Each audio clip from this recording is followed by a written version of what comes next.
નમસ્કાર મિત્રો, આપ જોઈ રહ્યા છો ધ પ્રથમ ઓફિશિયલ.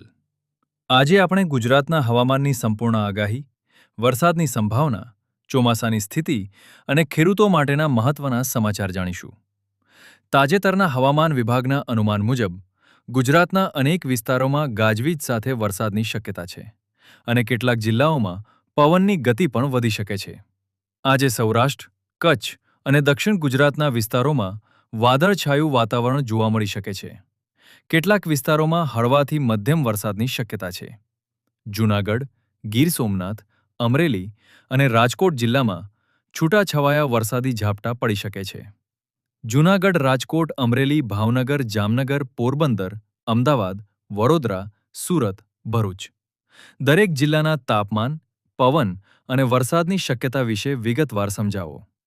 જૂન મહિનામાં સૌરાષ્ટ્ર વિસ્તારમાં સરેરાશ તાપમાન 30થી 38 ડિગ્રી વચ્ચે રહેવાની શક્યતા છે.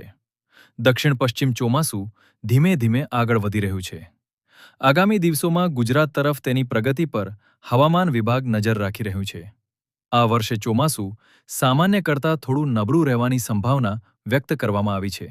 ખેડૂતોને સલાહ છે કે ભારે વરસાદની ખાતરી થયા પછી જ મોટા પાયે વાવણી શરૂ કરે. ખેતરમાં પાણી નિકાલની વ્યવસ્થા તૈયાર રાખવી અને ખેતીના સાધનો સુરક્ષિત સ્થળે રાખવા. આગામી 7 દિવસ દરમિયાન ગુજરાતના અનેક વિસ્તારોમાં પ્રી મોન્સૂન પ્રવૃત્તિ ચાલુ રહી શકે છે. કેટલાક વિસ્તારોમાં ગાજવીજ, વીજળી અને પવન સાથે વરસાદની સંભાવના છે. મિત્રો, આજની હવામાન આગાહી અહીં પૂર્ણ થાય છે.